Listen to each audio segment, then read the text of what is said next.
નમસ્કાર, ન્યૂઝ 11 ગુજરાતીમાં આપનું સ્વાગત છે. હું છું નેન્સી. મેઘાલયના રાજ્યપાલ સત્યપાલ મલિક, જેઓ ઘણીવાર પોતાના વિવાદાસ્પદ નિવેદનોને કારણે હેડલાઇન્સમાં રહે છે, તેઓ આ વખતે બેકફૂટ પર છે. મેઘાલયના રાજ્યપાલ સત્યપાલ મલિક, જેઓ ઘણીવાર પોતાના વિવાદાસ્પદ નિવેદનોના કારણે હેડલાઇન્સમાં રહે છે, તેઓ આ વખતે બેકફૂટ પર છે. મલિકનું કહેવું છે કે જમ્મુ કાશ્મીરના રાજ્યપાલ તરીકે તેમના કાર્યકાળ દરમિયાન 300 કરોડ રૂપિયાની લાંચની ઓફર કરવામાં આવી હોવાના મામલાને આરએસએસ સાથે કોઈ લેવા દેવા નથી. આ બાબતે તેમણે જણાવ્યું કે તેમણે ભૂલ કરી છે અને તે માફી માંગે છે. બીજી તરફ ખેડૂતોને એમએસપી ગેરંટી આપવાની હિમાયત કરનારા માલિકે દાવો કર્યો હતો કે ઉત્તર પ્રદેશની વિધાનસભા ચૂંટણીમાં ખેડૂતોના આંદોલનની સામાન્ય असर થશે, परंतु लोकसभा चूंटनी में आनी भारे असर थशे. मैं जो कश्मीर से लौटने के बाद किसानों के लिए बोल दिया बेधड़क, अगर मैं कश्मीर में कुछ कर लेता तो मेरे घर तो ईडी पहुंच जाती है. आज से पहले इनकम टैक्स वाले पहुंच जाते. आज मैं सीना ठोक के कह सकता हूं कि प्रधानमंत्री के पास सारी संस्थाएं हैं, सब कुछ है और मेरी सारी जांच करा लें, मैं इसी तरह बेधड़क रहूंगा, चूंकि मेरे पास कुछ नहीं. मैंने कश्मीर में जाने के फौरन बाद 2 फाइलें मेरे सामने आई.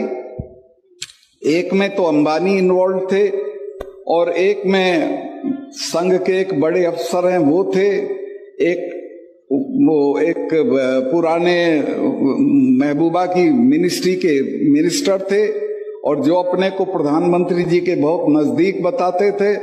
मुझे सेक्रेटरीज ने दोनों डिपार्टमेंट के बताया, साहब इसमें घपला है. मैंने दोनों डील कैंसिल कर दिए. सेक्रेटरीज ने मुझे ये भी बताया कि साहब इसमें 150 करोड़ रुपया आपको मिल सकता है. मैंने कहा मैं तो 5 कुर्ते पजामे लेके आया हूं, ऐसे ही चला जाऊंगा. लेकिन एहतियातन मैंने प्रधानमंत्री जी से वक्त लिया और उनसे मिलने गया और उनको मैंने कहा कि साहब ये फाइल है, ये इसमें घपला है, ये लोग इसमें इन्वॉल्व हैं, ये आपका नाम लेते हैं, आप मुझे बताएं क्या करना है. अगर इसे कैंसिल नहीं करना है तो मैं छोड़ देता हूं, किसी दूसरे को लगा दीजिए मेरी जगह, लेकिन मैं रहूंगा तो इसको होने नहीं दूंगा. मैं इस बात की तारीफ करूंगा प्रधानमंत्री की कि उन्होंने कहा कि नहीं सत्ताल, करप्शन पे कोई कॉम्प्रोमाइज नहीं की जरूरत है. मैंने वो किया और कश्मीर में जो इतनी करप्ट स्टेट है कि आप अंदाज ही नहीं लगा सकते हो. सारे देश में कमीशन 5-4% मांगा जाता है, कश्मीर में 15% मांगा जाता है. उस स्टेट में दहशत हो गई और मेरे रहते कोई करप्शन का बड़ा काम नहीं हुआ. आते आते मैंने वहां एक, आप देखते होंगे आजकल प्रेस में और टीवी में, उसको रोशनी एक्ट कहते थे. फारूक अब्दुल्ला वो एक्ट लाए थे कि ये सरकारी जमीनें हैं, इनको हम ठीक ठाक दाम पे दे देंगे और इससे जो रुपया मिलेगा उससे बिजली की हालत सुधारेंगे. बिजली की हालत तो सुधरी नहीं. कई एकड़ का प्लॉट फारूक अब्दुल्ला को मिल गया, उनके बेटे को मिल गया, महबूबा को मिल गया. मुझे लोगों ने जब शिकायत की, मैंने पता कराया तो उन्होंने कहा जी बिल्कुल ऐसे ही है. मैंने वो सारा कैंसिल कर दिया और उसकी जांच बिठा दी. अब वो वहां जांच भी सरकारी संस्थाएं करती हैं, वो भी डरते हैं कि कल कोई आ जाएंगे. तो वहां बहुत अच्छी एक लेडी जज चली गई थी. तो मैं उन लोगों को कहा कि तुम जज साहब के पास चले जाओ. तो वो हाई कोर्ट में चले गए और मिसेज मित्तल करके, मिसेज नहीं थी, शादी नहीं हुई थी, इनकी मित्तल थी, उन्होंने ये पूरा मामला सीबीआई को पकड़ा दिया. अब सब नेताओं के बंगले कैंसिल हो गए हैं, सबकी जमीनें कैंसिल हो गई हैं. और मैंने चीफ उसको, अपने कमिश्नर को कहा जम्मू के, कि जम्मू के आसपास जितनी सरकारी जमीनें हैं उसका सर्वे करो. उसने मुझे बताया साहब ये तो बहुत जमीन पड़ी है खाली, लेकिन ये तो आपके हटते ही कब्जा कर लेंगे लोग इस पे. मैं क्यों? कहने ले महबूबा के आदमी को तो देर ही नहीं लगती कब्जा करने में, वो तो एक खूंटा गाड़ के भैंस बांध देता है और कहता मेरी जमीन है. ऐसे ही ये कर लेगा फारूक अब्दुल्ला. तो मैंने कहा क्या करूं? कहने साहब इसको कर दो. मैं कहा मैं इसको बांटने का नहीं हूं, ना मैं इसको बेचने का हूं। आप एक काम करो, मेरे यहाँ 3 कोर है आर्मी की, 3 लेफ्टिनेंट जनरल पढ़ते थे कश्मीर के, इन तीनों को बुला के उन सबों को ये जमीन दे दो।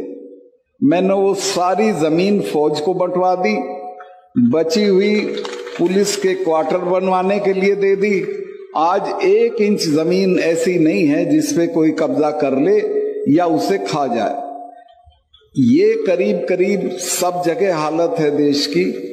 तो मैं आपसे जो नए जो अफसर आए हैं उनसे ये उम्मीद करता हूं कि आप जहां जाओ कार्निवोलस फ्लावर मत बनना, समाज के दबाव में मत आना, खास तौर से बीवियों के दबाव में बिल्कुल मत आना।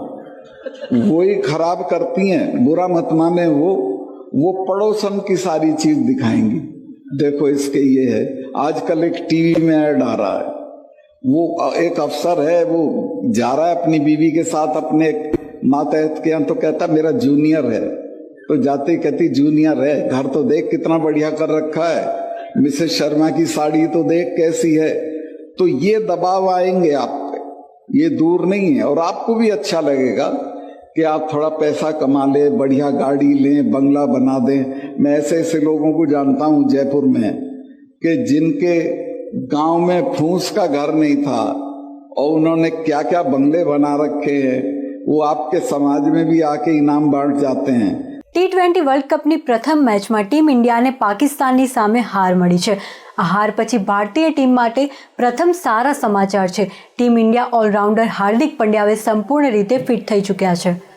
T20 વર્લ્ડ કપની પ્રથમ મેચમાં ટીમ ઇન્ડિયાને પાકિસ્તાનની સામે હાર મળી છે। આ હાર પછી ભારતીય ટીમ માટે પ્રથમ સારા સમાચાર છે। ટીમ ઇન્ડિયાના ઓલરાઉન્ડર હાર્દિક પંડ્યા હવે સંપૂર્ણ રીતે ફિટ થઈ ગયા છે અને તે ન્યૂઝીલેન્ડની સામે આગામી મેચમાં સિલેક્શન માટે ઉપલબ્ધ હશે। 24 ઓક્ટોબરે પાકિસ્તાન સામે રમાયેલી મેચ દરમિયાન હાર્દિકને ખભા ઉપર ઈજા પહોંચી હતી। તે મેચમાં ફિલ્ડિંગ પણ કરી શક્યા ન હતા। તેમના સ્થાને ઈશાન કિશન ફિલ્ડિંગ કરતા જોવા મળ્યા હતા। મીડિયા અહેવાલો મુજબ હાર્દિકને હવે પહેલા કરતા સારું છે। તેમની ઈજાનું સ્કેનિંગ કરવામાં આવ્યું હતું। ભારતીય ટીમ મેનેજમેન્ટ હાર્દિકને લઈને કોઈ બેદરકારી રાખવા માંગતી નથી। ટીમ ઇન્ડિયાએ આગામી મેચ 31 ઓક્ટોબરે ન્યૂઝીલેન્ડ સામે રમવાની છે। વર્લ્ડ કપમાં સ્થાન જાળવી રાખવા માટે ટીમ ઇન્ડિયા માટે આ મેચ જીતવી ખૂબ જ જરૂરી છે। પંડ્યા પાસેથી પાકિસ્તાન સામેની મેચમાં ખૂબ જ આશા હતી કારણ કે તે પાકિસ્તાન સામે ખૂબ સારી બેટિંગ કરે છે। જો કે આ વખતે તે માત્ર 8 બોલમાં 11 રન જ કરી શક્યા હતા। T20 વર્લ્ડ કપમાં હાર્દિક પંડ્યા ફિનિશરના રોલમાં જોવા મળે છે। પાકિસ્તાન સામેની મેચ પહેલા હાર્દિકે કહ્યું હતું કે આ મેચમાં તો તે બોલિંગ કરશે,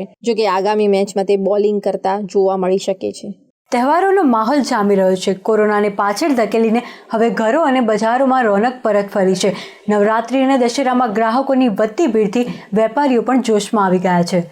તહેવારોનો માહોલ જામી રહ્યો છે। કોરોનાની પાછળ ધકેલીને હવે ઘરો અને બજારોમાં રોનક પરત ફરી રહી છે। નવરાત્રી અને દશેરામાં ગ્રાહકોની વધતી ભીડથી વેપારીઓ પણ જોશમાં આવી ગયા છે। ડિજિટલ માર્કેટિંગ ટેકનોલોજી ફર્મ ઇનમોબીના એક સર્વે મુજબ આ ફેસ્ટિવલ સિઝનમાં શોપિંગ પર એક ભારતીય સરેરાશ 21,000 રૂપિયા ખર્ચ કરવાની તૈયારી કરી રહ્યો છે। એવામાં દિવાળી પહેલા 28 ઓક્ટોબરે ખરીદી અને રોકાણનું મહામુહૂર્ત આવી રહ્યું છે, જેનું નામ છે ગુરુપુષ્ય નક્ષત્ર। આ મેગા સ્ટોરીમાં અમે ગુરુપુષ્ય નક્ષત્ર, તેનું મહત્વ, ફેસ્ટિવ સિઝનને લઈને બજારની તૈયારીઓ અને ખરીદી બાબતની જરૂરી ટિપ્સ સહિતની વાતો જણાવી રહ્યા છીએ। ચીનના અનેક ભાગોમાં કોરોનાના ડેલ્ટા વેરિયન્ટનું સંક્રમણ વધી રહ્યું છે। તેના લીધે ચીને એક કાઉન્ટીમાં લોકડાઉન લગાવી દીધું છે। ચીનના ઉત્તર પશ્ચિમમાં ઇનર મોગલીઓની એન્જિન કાઉન્ટીના લોકોને સોમવારથી ઘરમાં રહેવા નિર્દેશ અપાયો છે। ચીનના અનેક ભાગોમાં કોરોનાના ડેલ્ટા વેરિયન્ટનું સંક્રમણ વધી રહ્યું છે। તેને લીધે ચીને એક કાઉન્ટીમાં લોકડાઉન લગાવી દીધું છે। ચીનના ઉત્તર પશ્ચિમમાં ઇનર મોગોલિયાના એજીના કાઉન્ટીના લોકોને સોમવારથી ઘરમાં રહેવા નિર્દેશ અપાયો છે। કોરોનાના સંક્રમણને અટકાવવા માટે સરકારે 3 થી 11 વર્ષના બાળકોને વેક્સિન આપવાની જાહેરાત કરી દીધી છે। અત્યાર સુધી 12 વર્ષ સુધીના બાળકોને આ વેક્સિન અપાઈ રહી છે। એજીના કોરોનાનું હોટસ્પોટ બની ગયું છે। અહીં ગત અઠવાડિયે 150થી વધુ નવા સંક્રમિત મળી ચૂક્યા છે। એજીનાની વસ્તી 35,700 છે। લોકોને કોરોના પ્રતિબંધોનું કડક રીતે પાલન કરવા નિર્દેશ અપાયા છે। આદેશ ન માનતા કડક કાર્યવાહીની ચેતવણી પણ અપાઈ છે। અહેવાલ અનુસાર ચીનની સ્વાસ્થ્ય એજન્સીએ ચેતવણી આપી છે કે આશરે એક અઠવાડિયામાં કોરોના સંક્રમણ 11 રાજ્યોમાં ફેલાઈ ગયું છે। એવામાં આવનાર દિવસોમાં સ્થિતિ વધુ બગડી શકે છે। આ ચેતવણી બાદ ચીનમાં લોકડાઉનની જાહેરાત કરવામાં આવી છે। ચીનમાં સોમવારે કોરોનાના 38 કેસ નોંધાયા હતા, જેમાંથી અડધા ઇનર મોગોલિયાના હતા। ચીનમાં કોરોના સંક્રમણના કેસ ગત સપ્તાહની સરખામણીમાં સરખામણીમાં ડબલ નોંધાઈ રહ્યા છે. ગત સપ્તાહે 20ની આસપાસ કેસ ગઈકાલે 39 નોંધાયા છે. ચીનમાં અત્યાર સુધીમાં કુલ 96,797 કેસ નોંધાયા છે. ચીનમાં હાલ એક્ટિવ કેસ 573 છે. ચીનમાં પશ્ચિમ ક્વિનગાઈ પ્રાંતના શિનિંગ શહેરમાં ડોંગ્યુઆન મસ્જિદના ગુંબજ અને મિનારાને હટાવી દેવામાં આવ્યા છે. ચીનની કમ્યુનિટી સરકાર તેને વધુ ચાઇનીઝ સ્વરૂપ આપવા માંગે છે.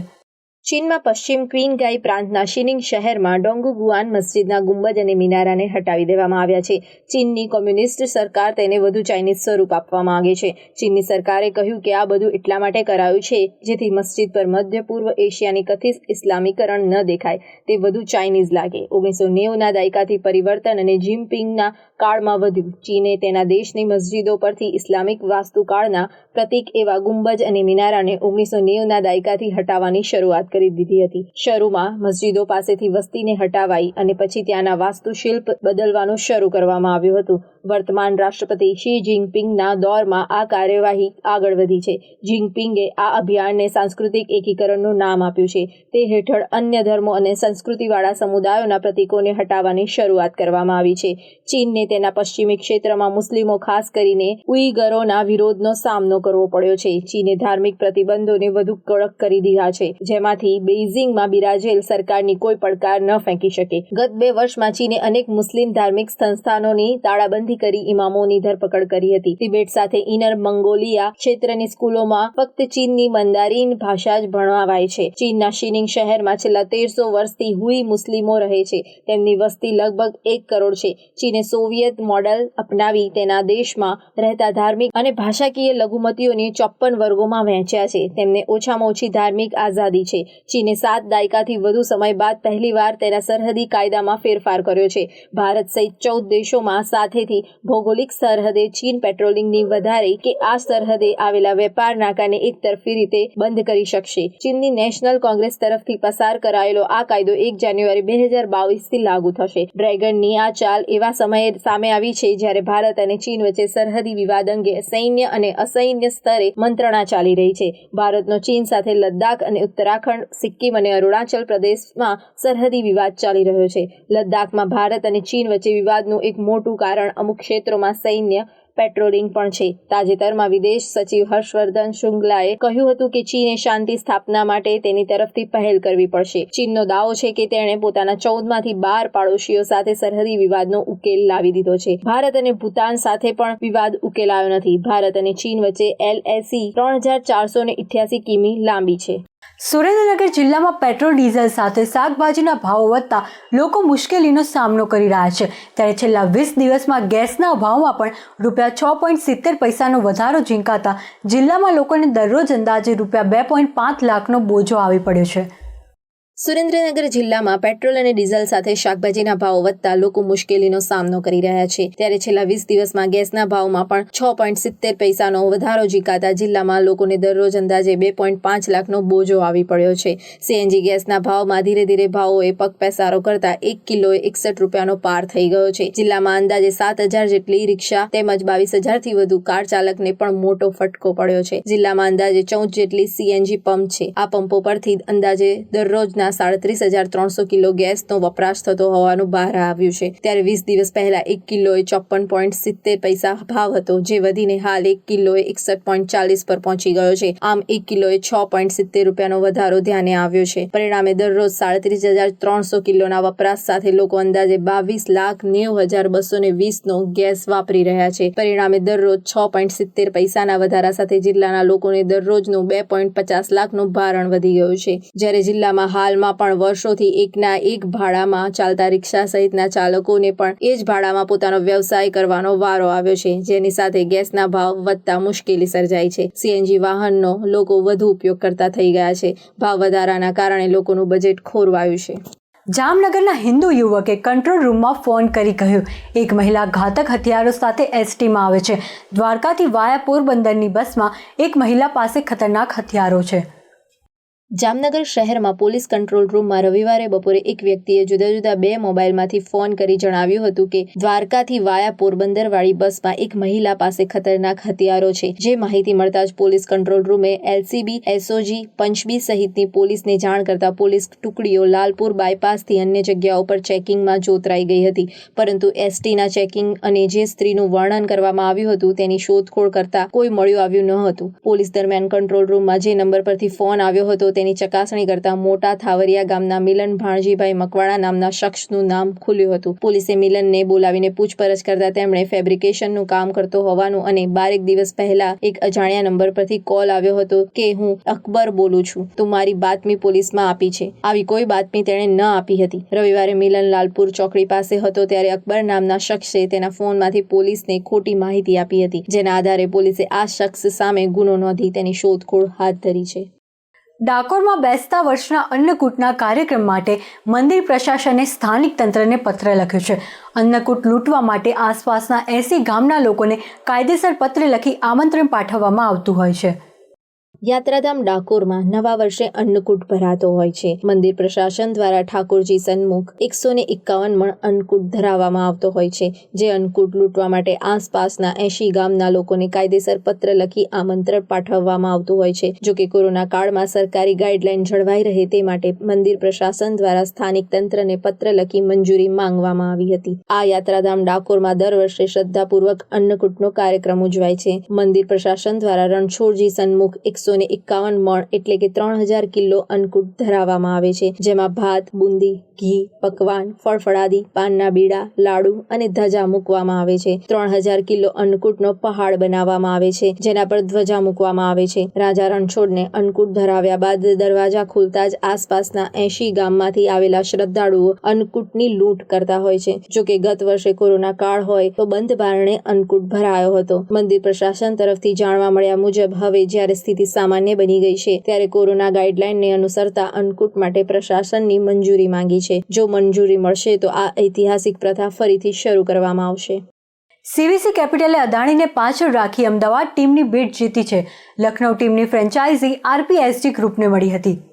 ઇન્ડિયન પ્રીમિયર લીગની 2 નવી ટીમની જાહેરાત કરી છે. RP સંજીવ ગોયંકા ગ્રુપે લખનૌની ટીમને 7,090 કરોડ રૂપિયામાં ખરીદી છે, તો CVC કેપિટલે 5,166 કરોડ રૂપિયામાં અમદાવાદની ટીમને ખરીદી છે. આ બંને ટીમ વર્ષ 2022માં યોજાનારી ઇન્ડિયન પ્રીમિયર લીગમાં ભાગ બનશે. વર્તમાન સમયમાં ઇન્ડિયન પ્રીમિયર લીગમાં 8 ટીમ ભાગ લઈ રહી છે, જેમાં Chennai super Kings, Delhi Capitals, Kolkata night riders, Mumbai Indians, Punjab Kings, Rajasthan Royals, royal Challengers Bangalore અને સનરાઇઝર્સ હૈદરાબાદનો સમાવેશ થાય છે. RP સંજીવ ગોયંકા ગ્રુપના $6 બિલિયન એસેટ બેઝ ધરાવે છે. આ group energy, carbon black manufacturing, retail, IT enable service, FMCG, media and entertainment તથા એગ્રીકલ્ચરના બિઝનેસ સાથે સંકળાયેલા છે. વર્ષ 2016માં આ ગ્રુપે રાઇઝિંગ પુણે સુપર જાયન્ટની ખરીદી કરી હતી. રઘુ અય્યરને તેના CEO તરીકે નિમણૂક કરવામાં આવ્યા હતા. વર્ષ 2016ના IPL સત્રમાં ટીમનું પ્રદર્શન ખરાબ રહ્યું હતું અને પ્લે-ઓફમાં સ્થાન મેળવવામાં સફળતા મળી ન હતી. જોકે 2017ની સિઝનમાં ટીમે ફાઇનલ સુધી સફર કરી હતી. વર્ષ 2017ની IPL ફાઇનલમાં રાઇઝિંગ પુણે સુપર જાયન્ટને મુંબઈ ઇન્ડિયન્સે 1 રનથી હરાવ્યું હતું. CVC કેપિટલ પાર્ટનર્સ એક પ્રાઇવેટ ઇક્વિટી અને ઇન્વેસ્ટમેન્ટ એડવાઇઝરી કંપની છે. તે યુરોપ અને એશિયાના બજારોમાં મોટા પ્રમાણમાં રોકાણ કરે છે. CVC ઘણા લાંબા સમયથી સ્પોર્ટ્સમાં રસ લઈ રહી છે. કેટલાક સમય અગાઉ સ્પેનિશ ફૂટબોલ લીગ લા લીગામાં હિસ્સેદારી ખરીદી કરી હતી. તે રેગ્બી, વોલીબોલ, ટેનિસ, MotoGP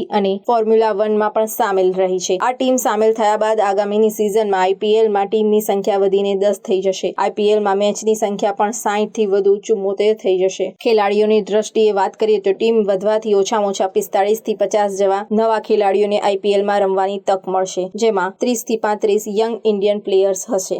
કેન્દ્રીય મંત્રી નીતિન ગડકરીએ સરકાર અને બ્યુરોક્રેસી પર ફરી એક વખત કઠોર ટિપ્પણી કરી છે. ગડકરીએ કહ્યું છે કે સરકારમાં મોટા લેવલ પર ઈગો હોય છે. કેન્દ્રીય મંત્રી નીતિન ગડકરીએ સરકારી અને બ્યુરોક્રેસી પર ફરી એક વખત કઠોર ટિપ્પણી કરી છે. ગડકરીએ કહ્યું છે કે સરકારમાં મોટા લેવલ પર ઈગો હોય છે. સરકારને લાગે છે કે તમામ માહિતી તેની પાસે છે, માટે લોકો સાથે સલાહ મસલત કરતી નથી. સારી વ્યક્તિએ ટીકા કરનારી વ્યક્તિને હંમેશા સાથે રાખવી જોઈએ. ગડકરીએ આ વાત દિલ્હીમાં આયોજિત એક ખાનગી સલાહ એપ કન્સલ્ટ લોન્ચ કરવા પ્રસંગે કહી હતી. ગડકરીએ વધુમાં કહ્યું છે કે સમયસર નિર્ણય નહીં લેવાના લીધે સરકારી પ્રોજેક્ટોમાં વિલંબ થાય છે. તેમણે કહ્યું કે નિર્ણય શું કરવામાં લેવામાં લેવામાં આવે છે તે સમસ્યા નથી, પણ સમસ્યા એ છે કે નિર્ણય ક્યારેય લેવામાં આવતો નથી. સંયુક્ત સચિવને ભૂલને સચિવ સાંભળી લે છે, સચિવને ભૂલ મંત્રી સાંભળી લે છે. પરંતુ હું પારદર્શી છું, જવાબદારી નક્કી કરવામાં વિશ્વાસ કરું છું. જમીન અધિગ્રહણના મુદ્દે વિરોધ પ્રદર્શન ન થવા પાછળનું કારણ પૂછવામાં આવતા ગડકરીએ કહ્યું કે તમામ નેશનલ હાઈવે, એક્સપ્રેસ વેના પ્રોજેક્ટો ચાલી રહ્યા છે. તેમ છતાં કોઈ પણ જગ્યાએ જમીન અધિગ્રહણ મુદ્દે કોઈ વિરોધ પ્રદર્શન થઈ રહ્યું નથી. હવે જમીન અધિગ્રહણ માટે વધારે પૈસા આપવામાં આવી રહ્યા છે. તેને લીધે લોકો એમ કહેવા આવતા નથી કે મારી જમીન લેશો નહીં. લોકો હવે કહેવા આવે છે કે મારી જમીન પણ લો. રાજસ્થાનની આ એપના માધ્યમથી ગ્રીન કોરિડોર અંગે જ્યારે કેન્દ્રીય મંત્રી ગડકરીને પૂછવામાં આવ્યું તો તેમણે કહ્યું કે અમે નક્કી કર્યું છે કે ગ્રીન કોરિડોર તૈયાર કરવા માટે રાજ્ય સરકારને બદલે અમે જાતે જ પ્લાન્ટ લગાવી જઈએ. ગ્રીન કોરિડોર તૈયાર કરવા માટે રાજ્ય સરકારને બદલે અમે જાતે જ પ્લાન્ટ લગાવીએ છીએ. मैं अक्सर एक बात कहता हूं कि innovation, entrepreneurship, science, technology, research, skilled and successful practices, we name it as a knowledge, and knowledge is a superpower. Or conversion of knowledge into wealth is the future industrial approach for everybody. जो knowledge का conversion wealth में करना, ये सबसे important चीज है. और दूसरी बात भी मैं कहता हूं कि conversion of waste into wealth. जो चीज कोई काम की नहीं है, जो वेस्ट में पड़ी हुई है, वो वेस्ट की बात को हम लोग वेल्थ में कैसे कन्वर्ट करें. और दोनों बातों में टेक्नोलॉजी इंपॉर्टेंट है. तो टेक्नोलॉजी सेवी बनना और अपने बिजनेस में लगातार नए नए इनोवेशन, रिसर्च और टेक्नोलॉजी को समझते हुए आगे जाना, ये आपके बिजनेस में बहुत फायदेमंद हो सकता है. તો આ સાથે સમાચારમાં બસ આટલું જ. અમારી સાથે જોડાયેલા રહો ન્યૂઝ 11 ગુજરાતી, પરંતુ લાઇક અને સબસ્ક્રાઇબ કરવાનું ભૂલશો નહીં. ન્યૂઝ 11 ગુજરાતી.